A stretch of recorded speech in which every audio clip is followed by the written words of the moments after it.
Bien, por suerte me encuentro bien. Hoy tuvimos la suerte de poder. ভাবুন তো ২০৩০ বিশ্বকাপে যদি লিওনেল মেসি আর তার ছেলেরা একই সঙ্গে আর্জেন্টিনার জার্সি গায়ে মাঠে নামেন, এমন দৃশ্য কি সত্যিই দেখা যাবে?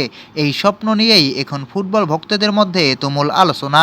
সাম্প্রতিক সময়ে সামাজিক যোগাযোগ মাধ্যমে একটি ভিডিও ভাইরাল হয়েছে, যেখানে দাবি করা হচ্ছে মেসি নাকি ভবিষ্যতে নিজের ছেলেদের সঙ্গে একই দলে খেলতে চান এবং আবারও আর্জেন্টিনাকে বিশ্বকাপ জেতানোর স্বপ্ন দেখেন। তবে এই দাবির সত্যতা স্বাধীনভাবে নিশ্চিত করা হয়নি। কিন্তু গল্পের সবচেয়ে আবেগের অংশটা এখনও বাকি।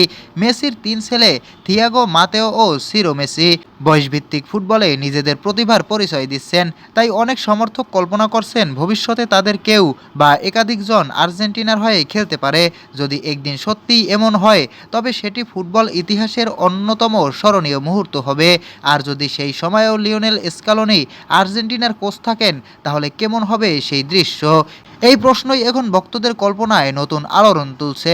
মেসি ও তার ছেলেদের নিয়ে এই স্বপ্ন বাস্তব হবে কিনা তার সময়ই বলে দেবে।